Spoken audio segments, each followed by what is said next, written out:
et à tous. Aujourd'hui, une petite vidéo. Normalement, on ne devait pas commencer ici, mais au final, je vais vous montrer quelque chose qui va aller avec la suite de cette vidéo, donc qui sera tournée dans une autre maison. Ce que je vais vous montrer maintenant, en fait, c'est ce qu'on réalise actuellement. Ce sont des constructions qui sont sur la Floride, donc qui sont en fait sur la côte ouest de la Floride. Et là, ce que je vais vous montrer, c'est un terrain. Voilà, alors je vais retourner la caméra et puis je vais vous montrer ça tout de suite. Voilà, alors le terrain, c'est celui-ci, donc qui est là. C'est un terrain où il y a au bout donc du terrain un canal d'eau douce pour le coup, sachant qu'on a aussi des constructions qui peuvent se faire sur des canaux avec l'accès au golfe du Mexique. Et on est pour ces projets-là, l'intérêt en fait, c'est soit de les garder, donc, puisque c'est un très très bon emplacement au niveau de la ville, on est dans le sud de la ville, donc la partie qui est la plus recherchée, soit tout simplement de les revendre pendant ou à la fin de la construction avec une très très bonne plus-value. Donc voilà un petit peu ce que ça donne. Là le terrain est... Allez, on refait un petit peu. Bravo, merci. Ça m'évite de le faire. Bien, très bien. Et puis ça sera bon pour lancer la vidéo, hein, ça restera dans le bêtisier. Dans les annales. On a compris.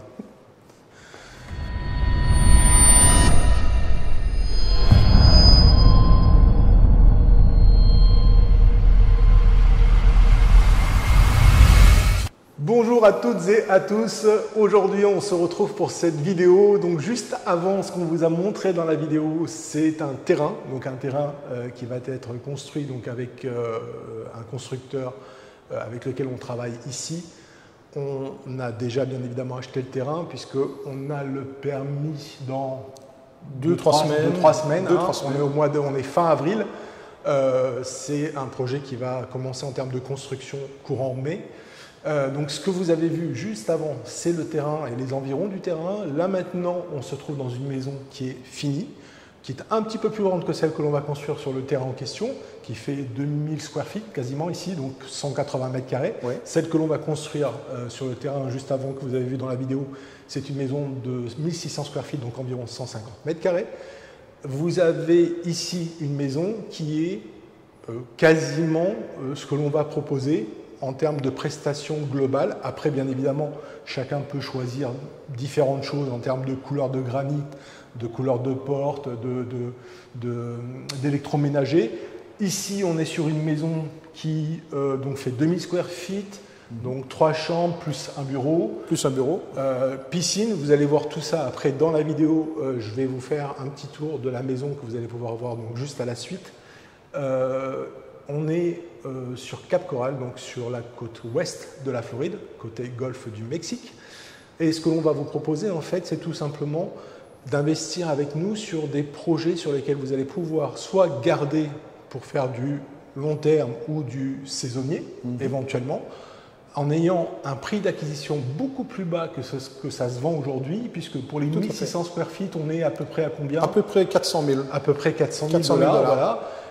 Donc 1600 square feet, 400 000 $, 150 mètres carrés, y compris le terrain. Et quand on dit le terrain, c'est un terrain qui sera placé, je dirais, de manière spécifique dans la ville pour vraiment répondre à la demande et pour être sûr éventuellement de pouvoir revendre si vous choisissez l'autre option qui est l'achat-revente, donc le flip, c'est-à-dire de construire dans l'objectif de revendre soit à terme, donc de revendre à la fin de la construction, soit même pendant la construction. Tout à fait. Puisque à partir du moment où on a le permis de construire, on est en mesure, même avant d'avoir commencé la construction, on est en mesure de mettre sur le marché et d'avoir un acquéreur potentiel. Tout à fait. Voilà. Aujourd'hui, une maison comme ça, donc sans même parler du prix, de ce qu'elle pourrait valoir à terme, à la fin de la construction, le prix de vente aujourd'hui sur le marché d'une maison construite similaire à celle-ci, c'est combien? Similaire à celle-ci, c'est-à-dire de 2000 pieds carrés, plus ou moins, on arrive dans la barre des 700 000 $. 700 000 $, plus ou moins, dépendant de, évidemment, la qualité des matériaux, les prestations, mais aussi la situation géographique. Très important. Et c'est là où on va pouvoir justement vous apporter notre expertise et vous dire exactement quel terrain il faut acheter, à quel endroit, pour quelles raisons, quels sont les critères à respecter pour être sûr d'avoir un maximum de demandes pendant ou à la fin de la construction selon le choix que vous aurez et d'être sûr de revendre au meilleur prix. Exactement. Si on parle d'une maison de 1600 square feet, donc par exemple, celle, enfin pas la maison, mais le terrain dont on a parlé juste avant dans la vidéo, donc c'est une maison de 1600 square feet qu'on va construire sur ce terrain-là. 400 000 $, on a dit à peu près, coût d'acquisition en termes de construction. Tout à fait. Prix sur le marché fini, ça vaut quoi? Entre 600 et 625 000 $. Voilà, entre 600 et 625 000. Je vous laisse faire le calcul de la plus-value potentielle. C'est non négligeable, même si ensuite il y a bien évidemment des frais quand vous revendez, mais malgré tout, ça reste extrêmement lucratif, intéressant. C'est le moins qu'on puisse dire. Alors ici, donc, je reviens sur les prestations. Donc on est sur une maison. Alors ce que vous voyez là, c'est uniquement la partie salon, séjour, cuisine. Enfin, le séjour est là-bas, mais vous ne le voyez pas forcément très bien. Mais là, on est dans le séjour, salon, cuisine, on va dire. On est avec des prestations qui sont extrêmement, je dirais, qualitatives. En termes de marque, c'est une marque qui va parler aux Français, puisqu'en fait, le mot commun que l'on utilise pour désigner un réfrigérateur, c'est un frigidaire en France. La marque n'existe plus en France, mais elle existe encore ici. Donc là, on est sur quelque chose qui est, en termes de qualité de matériaux d'électroménager, c'est quand même, on va dire, pas le très très haut de gamme, mais le haut de gamme quand même. C'est ça. On est donc là avec un micro-ondes, le four avec la plaque de cuisson, le lave-vaisselle, tout ça est inclus dans la prestation de base, pas forcément sur cette marque-là, mais en tout cas dans la prestation de base, il y a tout ce qui est électroménager, cuisine, revêtement de sol, peinture, toutes ces choses-là. Et vous allez voir juste après dans la vidéo, vous allez voir une piscine. Donc ça, c'est quelque chose que l'on peut rajouter au niveau de la prestation pour augmenter, je dirais, la partie produit fini et la vitesse de vente. Tout à fait. C'est quelque chose qui n'est pas forcément obligatoire, la piscine. C'est pas obligatoire. Quelques personnes ne prennent pas la piscine pour de diverses raisons, des raisons de sécurité parfois, mais d'une façon générale en Floride, là où il fait très très chaud, et je ne sais pas si vous allez le voir sur la vidéo, mais moi j'en peux plus. Et c'est soleil pratiquement, enfin tous les jours. Donc une piscine, c'est quand même quelque chose qui est important en Floride. Ouais, c'est quelque chose qui est important. Alors vous allez voir ici en Floride, par rapport justement au climat, les piscines en général, j'en ai très rarement vu sans cage de protection. Donc il y a une cage de protection où il y a un filet pour éviter que les moustiques viennent, je dirais, embêter les gens qui vont profiter de la piscine. Et on est sur des tailles, je dirais, globales de terrain, de combien de mètres carrés à peu près? 1000 mètres carrés. Ce sont c'est des 10 000 square feet à peu près. C'est ça, c'est très très standard. Je pense que 80%, 90% même des terrains ici à Cape Coral sont de 1000 mètres carrés. C'est 80 pieds sur 125. Donc 80 pieds, ça nous fait... combien est-ce que ça nous 70 fait? à peu près. C'est ça? Non, il faut diviser par 3. 27 mètres carrés. 27 mètres de long. Sur une quarantaine, de profondeur. 40, voilà, 41, 42. 27 en façade et environ ça. Une quarantaine de mètres en profondeur.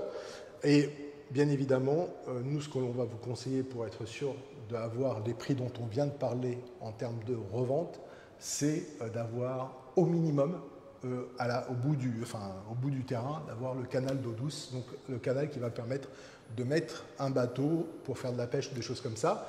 Après, on peut aussi viser des terrains où il va y avoir un canal avec accès au golfe du Mexique, donc là, ça coûte encore plus cher, mais ça se revend aussi beaucoup plus cher. C'est ça, c'est ça. Donc il y a plusieurs choses qu'il faut dire.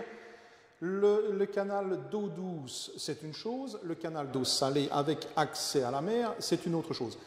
Il y a aussi, pour ces gens qui font de la navigation, ce sont des gens qui connaissent le bateau, il y a aussi la différence avec l'accès au golfe du Mexique, avec ou sans pont. C'est-à-dire que lorsqu'il n'y a pas de pont, un voilier peut très bien être amarré sur le jardin.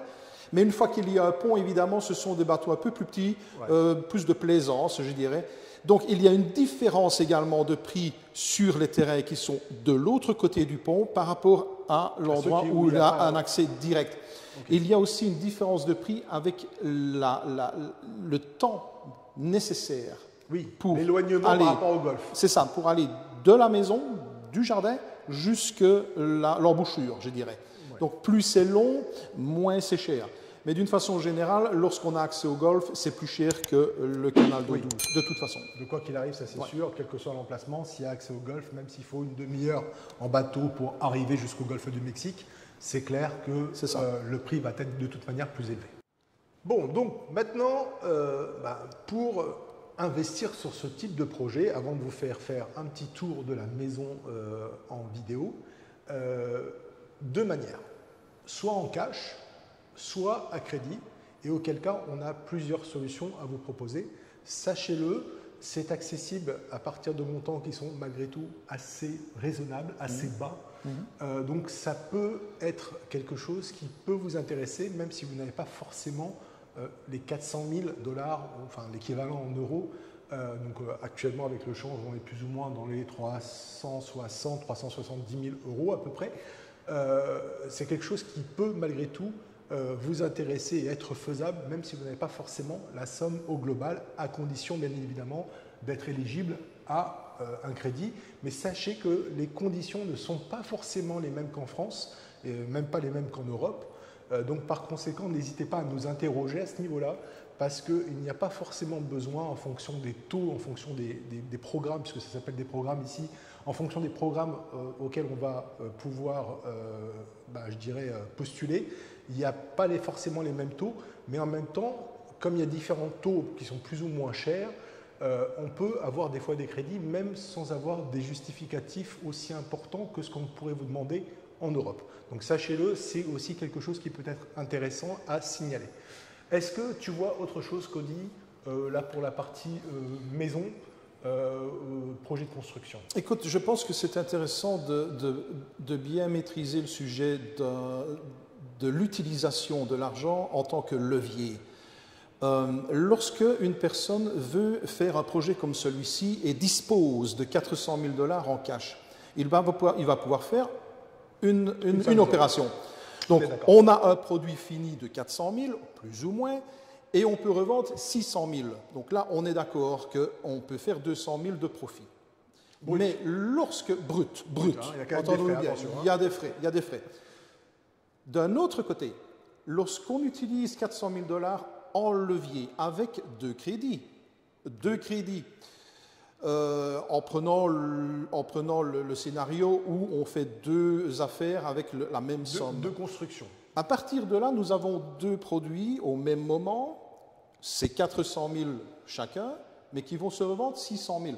Là, il faut bien se dire que brut, de toute façon, on a encore 2 fois 200 000 bruts qui viennent. Je pense que le fait d'utiliser l'argent en levier pour faire ce genre d'opération est ce qu'il y a de plus intéressant et de plus lucratif. Ok, alors attention quand même malgré tout, parce que 400 000, ce dont on a parlé juste avant, on va quand même pondérer les chiffres un petit peu.